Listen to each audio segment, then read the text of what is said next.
Hello guys, કેમ છો તમે બધા? આઈ હોપ સો તમે બધા મજામાં જ હશો. અત્યારે મોડો બ્લોગ ચાલુ કર્યો છે. બપોરના 12:15 12:30 જેવું થવા આવી છે અને બ્લોગ ચાલુ કર્યો છે. અત્યારે તો જમીને પછી બ્લોગ ચાલુ કર્યો, કેમ કે મારા હર્ષને આજે આખા દિવસની સ્કૂલ થઈ ગઈ 10:30 થી 5 વાગ્યાની. એટલે એ સ્કૂલે જતો રહ્યો. એનું ટ્યુશન પણ સવારનું જ હતું, એટલે સવારે બ્લોગ ચાલુ કરવાનો ટાઈમ ન મળ્યો. એ સવારના 8:30 ટ્યુશન જાય, 9:30 આવે, જરાક કંઈક નાસ્તો કરીને પાછો 10 સવા 10 હાલે જાય સ્કૂલે. આજથી એને મોડી સ્કૂલ થઈ ગઈ છે, એટલે એ ગઈ સ્કૂલે ને હવે આપણે બધું જ કામ પરવારી ગયા છીએ. જમી પણ લીધું, વાસણ પણ ઘસી નાખ્યા જમવાના, અને હવે આરામ કરીએ છીએ. જો ગાઈઝ, અમારા ઘરે કેટલી બધી લીંબોડીઓ પડી છે અને પવન પણ બહુ જ ચાલુ છે. સવારે વાળ્યું તું આંગણું, તોય વાળી પાછી આટલી બધી લીંબોડીઓ પડી ગઈ. અને આંગણું જો કેવું લાગે છે. કોઈએ લીંબોડીઓ જોઈતી હોય તો લઈ જાજો અમારા ઘરેથી આવીને. આયુર્વેદિક દવા કોઈ બનાવતા હોય એનામાં પણ આ લીંબોડીનો ઉપયોગ થાય છે. ઘણી દવાઓમાં પણ ઉપયોગ થાય છે, બીજી પણ. તો જેની જોઈએ એ લઈ જાજો. અમારા ઘરે ઘણી છે, આવજો લઈ જાજો.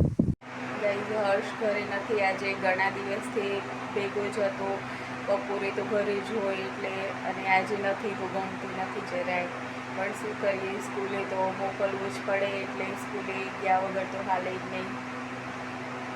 અને હું આજે એકલી થઈ ગઈ છું, હર્ષ વગર ગમતું નથી. આ જો ગાઈઝ, અત્યારે કૂલર ચાલુ કરી દીધું છે, તમને અવાજ આવતો હશે કૂલરનો.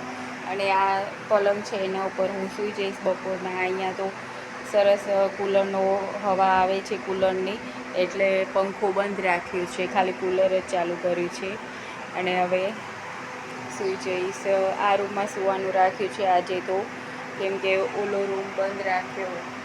કૂલર આ બાજુ મૂક્યું અને એકલી છું એટલે એ રૂમમાં મજા ના આવે સૂવાની. હર્ષ સ્કૂલે ગયો છે એટલે આ પેલો જે નાનો રૂમ છે ત્યાં જ સૂઈ જઈશ આજે.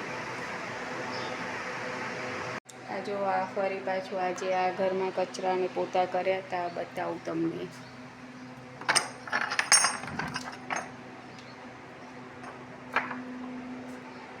કેવું મસ્ત થઈ ગયું. આમ તો આ રૂમમાં ઠંડક લાગે છે સૂવામાં, અને એમે મજા આવે. હિંચકા ઉપર સૂઈ જઈએ તોય ચાલે. આ રૂમમાં ઠંડુ જ લાગે છે. મસ્ત થઈ ગયું છે. અત્યારે તો કચરા પોતાને એવું કરી દીધું છે એટલે મસ્ત લાગે છે. જો, પાણીવાળા ભાઈ અઠવાડિયે આવે છે, એટલે રોજ તો 3 બોટલ લેતા હતા, પણ હવે 5 બોટલ લઈ લીધા છે. એટલે કદાચ અઠવાડિયા સુધી ન આવે તો પીવાના પાણીનો વાંધો ન આવે, એટલે 5 બોટલ લઈ લીધા છે. તો ગાઈસ, કેવું એકદમ વરસાદી વાતાવરણ થઈ ગયું છે, પણ વરસાદ તો આવતો જ નથી. રોજ આવું વાતાવરણ હોય છે, પણ વરસાદ તો હજી છાંટોય પડ્યું નથી અમારે કચ્છમાં તો. એટલે કે અમારા નખત્રાણા તાલુકામાં નથી પડ્યું, બીજે કદાચ પડ્યો હશે તો ખબર નહીં. આ જો કેવા વાદળા અને બધા થઈ ગયા છે, પણ વરસાદનું નામ નિશાન નથી. અને ગરમી તો બહુ જ થાય છે. હવે વરસાદ આવે તો સારું, ગરમી પણ ઓછી થાય. આ જો ગાઈઝ, અમારા હર્ષના ચોપડા અને એવું બધું છે, બુકને ચોપડા અને એવું બધું, પાઠ્યપુસ્તક ને ગ્રાઈડો ને બધું જ છે. ગાઈઝ, આજે તો એકલી જ છું ઘરે. જમવામાં પણ એટલા માટે તો મેં ખાલી રસ કાઢ્યો હતો અને રોટલી બનાવી હતી. રસ ભેગી રોટલી ખાઈ લીધી. ખારાશ પણ કાંઈ નહોતી બનાવી. એકલી માટે શું બનાવું બધું એટલે. બાય બાય ગાઈઝ, આજના વિડીયોને અહીંયા એન્ડ કરું છું. મારી ચેનલને લાઈક, શેર અને સબસ્ક્રાઈબ જરૂરથી કરજો.